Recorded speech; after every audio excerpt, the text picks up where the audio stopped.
Hello everyone, আসসালামু আলাইকুম। তো আজকে আমরা করব যে স্ট্যাক। আচ্ছা, আমরা এতদিন ধরে যত পারি কিন্তু আমরা এই টেমপ্লেটটা লিখেছি। আমরা জানি যে মডেল স্মল কেন ইউজ করলাম, ডাটা ইউজ করছি, কোড ইউজ করছি, কোডের মধ্যে অ্যাকচুয়ালি কাজটা করেছি। আমরা কিন্তু এখন পর্যন্ত স্ট্যাক 100 জিনিস এটা এখনো ইউজ করি নাই, অথবা জানি না যে এটা কি অনেকে। সো স্ট্যাক 100 হচ্ছে যে আমি আমার এই মডেলের মধ্যে সাধারণত এই প্রসিডিওর কোডের মধ্যে আমার যে স্ট্যাকটা আছে সেটার 100 পরিমাণ সাইজ আমি ইউজ করতে পারবো। সো এখন খেয়াল করি, আমরা নর্মালি যখন হাই লেভেল অথবা হাই লেভেল ল্যাঙ্গুয়েজ আমরা ইউজ করতাম, স্ট্যাক জিনিসটাকে কিভাবে জানতাম? আমরা স্ট্যাক হচ্ছে একটা ডাটা স্ট্রাকচার, অর্থাৎ সেই ডাটা স্ট্রাকচার অর্থাৎ ডাটা সে রাখে, কিন্তু সে একটা ক্যারেক্টারিস্টিক্স ফলো করে, সেটা হচ্ছে লাস্ট ইন ফার্স্ট আউট, তাই না? অর্থাৎ আমি লাস্টের এলিমেন্টটাকে সবার ফার্স্টেই আউট করব। সো এটাই ছিল যে সাধারণত স্ট্যাকের ক্যারেক্টারিস্টিক্স অথবা বিহেভিয়ার। ঠিক আছে, অর্থাৎ আমি যদি ধরেন ওয়ান ঢুকালাম, তারপর টু টু দিয়ে টু এন্টার করালাম, তারপর থ্রি এন্টার করালাম, তারপর ফোর এন্টার করালাম, যখন আমাকে বের করতে হবে আমি কিন্তু ওয়ান বের করতে পারবো না, অথবা মাঝখানের কোনো এলিমেন্ট বের করতে হবে না। আমি অলওয়েজ বের করতে হবে চার লাস্টের এলিমেন্টটাকে, তো ফোরটাকে, তাই না? এটাই ছিল আমাদের স্ট্যাকের ক্যারেক্টারিস্টিক্স অথবা বিহেভিয়ার। সো এই জিনিসটাই কিন্তু আমাদের সাধারণত ইএমইউ 8086-এও আছে, এবং এটার কিন্তু আলাদা করে, যেমন আমরা যখন হাই লেভেল ল্যাঙ্গুয়েজ ইউজ করতাম, তখন আমাদেরকে কিন্তু কোড করে জিনিসটাকে, ওই বিহেভিয়ারটাকে আনতে হতো, তাই না? সো যেমন আমাদের যদি অ্যারের কথা বলি, আমি অ্যারেতে নর্মালি ডট ডট অ্যাপেন্ড করলাম, ঠিক আছে, কিন্তু আমি যখন আমাকে বের করতে হবে, তখন আমাকে -1 অথবা লাস্ট ইন্ডেক্স, অথবা মানে যেটা আমি বলি লাস্ট ইন্ডেক্সটা কি আমাকে বের করতে হবে, ওটা আমার ধরা বাঁধা ছিল। কিন্তু আমাদের ইএমইউ 8086-এ এভাবে আলাদা করে আমাদের কোড করে বের করতে হবে না যে এই ইন্ডেক্সটাকে বের করো। আমাদের দুটো ফাংশন আছে, ওই ফাংশন দিয়ে অ্যাকচুয়ালি আমাদের এই বিহেভিয়ারটা কাজ করে। So as we all know, যে ফাংশন দুটোটা কি হতে পারে, একটা হচ্ছে পুশ, এটা হচ্ছে পপ।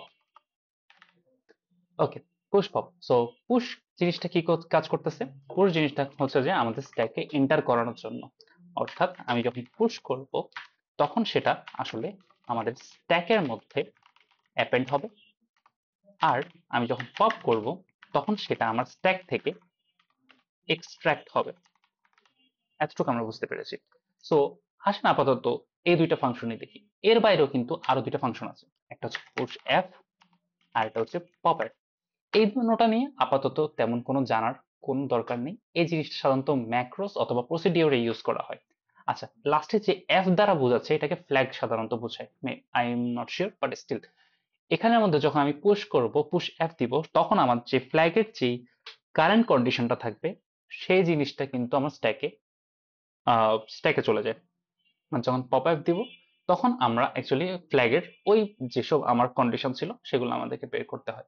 আচ্ছা, সো এই যে মানে ফ্ল্যাগটাকে আমার কেন দরকার পড়তেছে এই জিনিসটাতে নেই, যখনই আমরা সাধারণত জাম্প গ্রেটার অথবা জাম্প ইকুয়াল এই ধরনের ফাংশন গুলো পড়েছিলাম, অর্থাৎ এই ধরনের যেগুলো জাম্পের জন্য কাজ, অর্থাৎ জাম্প গ্রেটার হবে, জাম্প ইকুয়াল হবে।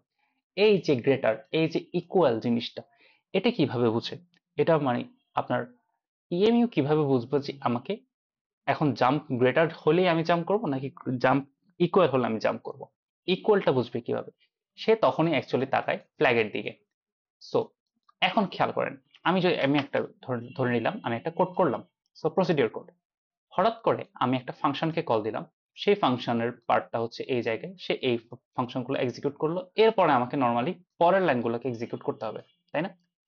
এখন চিন্তা করি, আমি এই লাইনগুলোতে যে কোডটা করেছি, অথবা এই যে ফাংশনকে কল দেওয়ার আগ পর্যন্ত এবং পরে, এগুলো কিন্তু একটা সিকোয়েন্স মেনটেন করতেছে, এবং এগুলো কিন্তু আমাদের নর্মালি কোডের মধ্যে কিন্তু ভেরিয়েবল গুলো চেঞ্জ করে দিতে পারে।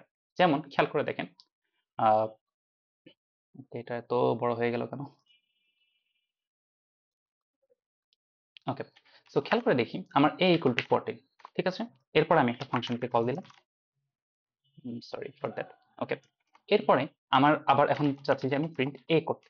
এখন এই ফাংশনের মধ্যে যদি আমার এটাকে মডিফাই করে ফেলে, তাহলে কিন্তু আমার কোডটা ভুল হয়ে গেল না, অথবা আমার কোডের কিন্তু তেমন কোনো মানে মিনিং থাকলো না। আমি A14 দিয়েছিলাম, সো আমার প্রিন্ট কিন্তু A14 হওয়া উচিত। মাঝখানে আমি ফাংশন কল দিয়েছি জাস্ট বিকজ আমার অন্য কাজ করার জন্য, এটার সাথে আমার এর কোনো কিন্তু সম্পর্ক নাই। আমি কিন্তু ওখানে যদি এও পাঠাইও, আমি কিন্তু বলে দিই নাই যে ওখান থেকে কোনো ভ্যালু এসে আমাকে এ এর মধ্যে বসে যাবে, তাই না? সো দ্যাটস ওয়াই আমি যদি ফাংশন নাও পাঠাই, ঠিক আছে, তাও আমার এর ভ্যালুটা চেঞ্জ হওয়া উচিত ছিল না।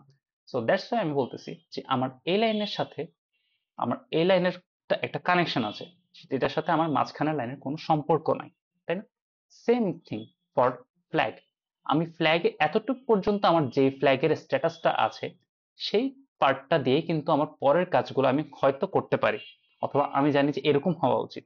সো মাঝখানে যদি কোনো ফাংশনকে আমি কল দিই, তখন আমার ফ্ল্যাগের যে স্ট্যাটাসটা সেটা কিন্তু চেঞ্জ হয়ে যেতে পারে, ঠিক আছে, অথবা সিএনজি হয়ে যেতে পারে। সো এই যে চেঞ্জ হয়ে যাওয়াটা, ওটা কিন্তু আমরা চাই না। সো দ্যাটস ওয়াই যখনই আমার ফাংশনকে কল দিব তখন আমাদেরকে ফ্ল্যাগের স্ট্যাটাসটা আমি চাই যে স্ট্যাকের মধ্যে পুশ করে রাখতে।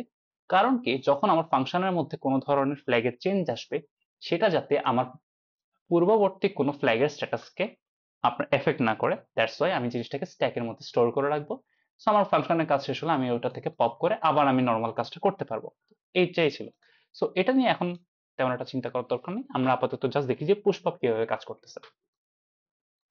ওকে, তো সবার আগে আমি, যেহেতু আমাদেরকে আগে একটা ভ্যালু আমাকে পুশ করতে হবে স্ট্যাকের মধ্যে, আমি একটা ভ্যালু নিয়ে নিই, ধরেন 100 নিয়ে নিলাম। তো এটা আমি পুশ করব এক্স এর মধ্যে।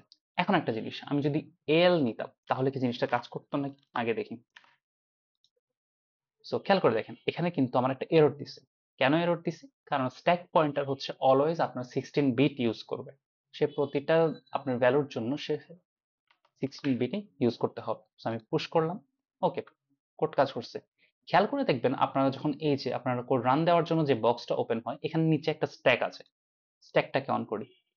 এখন দেখেন এই যে এখানে 100 লেখা, খেয়াল করেছেন? এখানের মধ্যে একটা অ্যারো চিহ্ন আছে, এটাই হচ্ছে আপনার স্ট্যাক পয়েন্টার।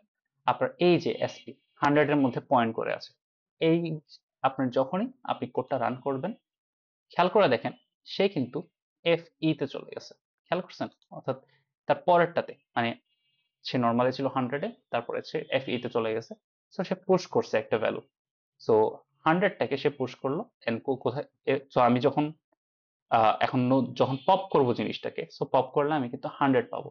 সো আমি যে খেয়াল করলাম যে আমি যখন একটা ভ্যালু পুশ করতেছি আমার স্ট্যাক পয়েন্টারটা চেঞ্জ হচ্ছে, এবং স্ট্যাক পয়েন্টার এখন তার পরবর্তী লোকেশনটাকে পয়েন্ট করে আছে। সো আমি যদি অ্যাগেন পুশ করি, সো লেটস সি কি হয়। ওকে, আচ্ছা স্ট্যাকটাকে আগে অন করি। ওকে, সো 100h পুশ করলাম, এফ তে চলে গেল। আবার এক্স এর মধ্যে 100 আসলো, পুশ করলাম, এফ তে চলে গেল। খেয়াল করে দেখছেন 16 বিট করে কমছে। ওকে, সো এখন আমি ট্রাই করব কি পপ জিনিসটা এক্সিকিউট করা। সো আমি পপ করব। এখন আমাকে পপ করার পরে আমাকে একটু রেজিস্টারে ভ্যালু দিতে হবে, যেখানে সে ভ্যালুটাকে, অর্থাৎ স্ট্যাকের যে লাস্ট এলিমেন্টটা আছে সেটাকে সে এক্সট্রাক্ট করে ওখানে রাখবে। সো অ্যাগেন আমি যদি কোনো 8 বিট রেজিস্টার দিই, এটা একটা এরর দিবে। আমাকে কি দিতে হবে? একটা 16 বিট রেজিস্টার, জাস্ট বিকজ আমার স্ট্যাকে 16 বিট করে লোকেশন বরাদ্দ করা থাকে। ওকে, সো দেখি আমি স্ট্যাক পয়েন্টারের মধ্যে, খেয়াল করে দেখবেন স্ট্যাক পয়েন্টারটা কিভাবে ভ্যালুটা চেঞ্জ হচ্ছে। প্রথমত আমার এএল এর মধ্যে আপনার 100 আসলো, এরপর আমি, আচ্ছা এএল কেন দিলাম, এক্স হবে, স্ট্যাকটা আনলাম, এরপর আমি এক্স এর মধ্যে যখনই পুশ করলাম আমার পরবর্তী লোকেশন হচ্ছে এফই। সো আমার এফই লোকেশন দেখাচ্ছে। এখন আমি যদি পপ করি আমার এফইটা আবার 100 হয়ে যাবে। সো খেয়াল করছেন আমার এফইটা কিন্তু এখন, আগে এফইতে পয়েন্ট করেছিল, এখন কিন্তু 100 এর মধ্যে পয়েন্ট করে আছে। আর খেয়াল করে দেখেন একটা জিনিস, আমার কিন্তু এফইতে যে 100টা ছিল এটা এখনো আছে, অর্থাৎ আমি যদি পপ করার পরেও আমার স্ট্যাক থেকে মুছে যায়নি। এই জিনিসটা আপনারা অনেকে দেখবেন যে আমাদের অনেকের সময় বলা হয় যে মেমোরি কার্ডের মধ্যে সাধারণত আমি যদি ডিলিট করি, ওইটা সাধারণত ডিলিট হয়, বাট স্টিল আমার মেমোরি থেকে রিকভার করা পসিবল হয়। এটা সাধারণত কাইন্ড অফ সেম জিনিস। আচ্ছা, এবার অতটুকু ডিটেলে না যাই, আমি জাস্ট এটা দেখাতে চেয়েছিলাম যে আপনার লোকেশনের মধ্যে কিন্তু ভ্যালুটা এখনো স্টোর থাকে।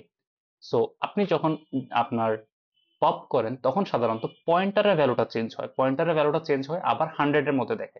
আপনি প্রথমে পুশ করেছিলেন 100 থেকে এফই লোকেশনে দেখাচ্ছিল, আর আপনি যখনই পপ করছেন তখন আপনার পয়েন্টারটা চেঞ্জ হয়ে আপনার 100-এ অ্যাগেন চলে যায়। So this is all for today. আমরা জানতে পেরেছি কিভাবে পুশ হয় এন্ড কিভাবে পপ হয়, আমাদের লোকেশন কিভাবে চেঞ্জ হচ্ছে, স্ট্যাক পয়েন্টার কাকে পয়েন্ট করে আছে, এই জিনিসটা আমরা সাধারণত দেখতে পারি। সো আসেন একটা আমরা প্রবলেম সলভিং করি, ঠিক আছে? তাহলে সাধারণত আরো জিনিসটা বুঝতে সুবিধা হবে। তো স্ট্যাকের সবচেয়ে মানে ফেমাস যে প্রবলেমটা অথবা সবচেয়ে কমন যে প্রবলেমটা সেটা হচ্ছে যে আমি একটা স্ট্রিং থাকবে, স্ট্রিং না, যেহেতু আমি লাস্ট ক্লাসে অ্যারে করছি, তো আমি অ্যারে দেখাই, ঠিক আছে? 1 2 3 4, ওকে। আমি এই অ্যারেটাকে উল্টাভাবে দেখতে চাচ্ছি। এখন আমি কিন্তু চাচ্ছি না যে আহ, কোনো ধরনের লুপ ইউজ করতে, অর্থাৎ পিছনের দিক থেকে আমি ইন্ডেক্সিং করে করে আসতে চাচ্ছি না। তো আমি যাচ্ছি নর্মালি স্ট্যাক ইউজ করে আমি উল্টা প্রিন্ট করে দেখবো। ওকে, তো সবার প্রথমত আমি আমার যে মুভ, আমি জানি আমার স্ট্যাকের মধ্যে যেহেতু আমার 4টা এলিমেন্ট ঢুকবে, তো আমার টিএক্স এর মধ্যে 4 রাখা উচিত। সো আমি এখন কি করব, পুশ টু স্ট্যাক, এটা একটা লেবেল দিলাম। ওকে, সো এখন আমি পুশ করব, কিন্তু আমি অ্যাগেন যেহেতু আমি অ্যারেকে পুশ করতেছি, সো আমাকে আগে এসআই এর মধ্যে 0 নিতে হবে। আমি আমার ডিএক্সটাকে মধ্যে অ্যারের এসআই নিয়ে নিলাম। সো এতটুকুর মধ্যে আমি অ্যারেটাকে অ্যাক্সেস করে দিলাম। এখন আমি ডিএক্সটাকে কোথায় পুশ করে দিব, আমি নর্মালি স্ট্যাকের মধ্যে পুশ করে দিব ডিএক্সটাকে। ওকে, এরপরে আমার ইনক্রিমেন্ট হচ্ছে এসআই, দেন আমার লুপ হচ্ছে পুশ টু স্ট্যাক। এতটুকু আমি লুপ চালাই কাজটা করব। ওকে, সো যেহেতু আমি 4বার চালাচ্ছি লুপটাকে পুশ করার জন্য, আমি কিন্তু পপ করার জন্য সেম 4বারই চালাবো। আমি জাস্ট এখান থেকে এই জিনিসটা কপি করে নিয়ে আসি। এখানে আমি পুশের জায়গায় পপ, এখানেও আমি পুশের জায়গায় পপ। আমার এখন স্ট্যাকের কোনো দরকার নেই, সরি আমি সোর্স ইন্ডেক্সের কোনো দরকার নেই। আমি জাস্ট নর্মালি পপ করব আর প্রিন্ট করব। ওকে, পপ করব, কোথায় পপ করব, ডিএক্স এ পপ করি। দেন আমি দেখতে চাই যে আসলেই কি আমার উল্টাভাবে জিনিসটা আসছে কিনা, অর্থাৎ আমার যে লাস্ট ইন ফার্স্ট আউট আমি বলেছিলাম এটা আসলে হচ্ছে কিনা। ওকে, সো এখানে কি প্রবলেম হয়েছে, আমার যে আচ্ছা এটা টিডব্লিউ, সো টিডব্লিউ হলে আমার ইনক্রিমেন্ট এসআই ডাবল করতে হবে যেহেতু 16 ফিট। Okay, that's it.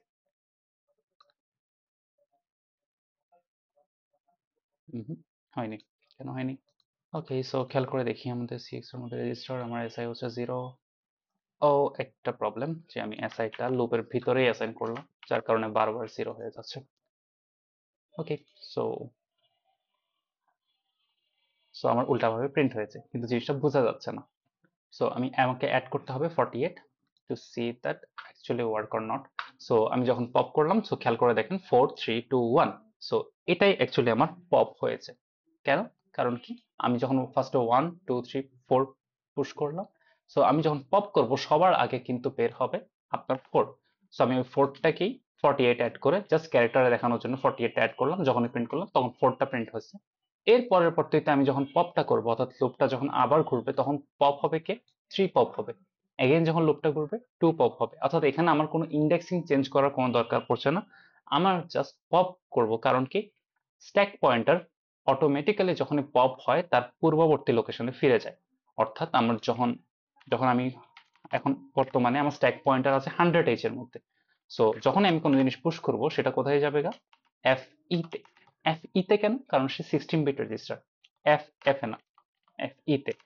এরপরে আমি যখন আবার পুশ করব সে কই যাবে, আপনার এফ আই গেস বি তে, সরি সি তে। এরপরে এখন আমি যদি এই জায়গা থেকে আমি যদি পপ করে স্টার্ট করতাম, তাহলে এফ সি থেকে প্রথমত এফ ই তে আসবে, তারপর আমি যদি আবার পপ করি তখন সে 100H কে পয়েন্ট করে থাকবে। সো জাস্ট পয়েন্ট স্ট্যাক পয়েন্টারটা চেঞ্জ হচ্ছে, নট আপনার ইন্ডেক্সিং অথবা ভ্যালু। সো এতটুকু আমরা বুঝতে পেরেছি কিভাবে আমাদের স্ট্যাক নিয়ে কাজ করে। সো পরবর্তী ক্লাসে আমরা সাধারণত কিছু প্রবলেম সলভিং দেখবো আরো, তাহলে আপনাদের জিনিসটা আরো ক্লিয়ার হবে। সো থ্যাংক ইউ এভরিওয়ান, আসসালামু আলাইকুম।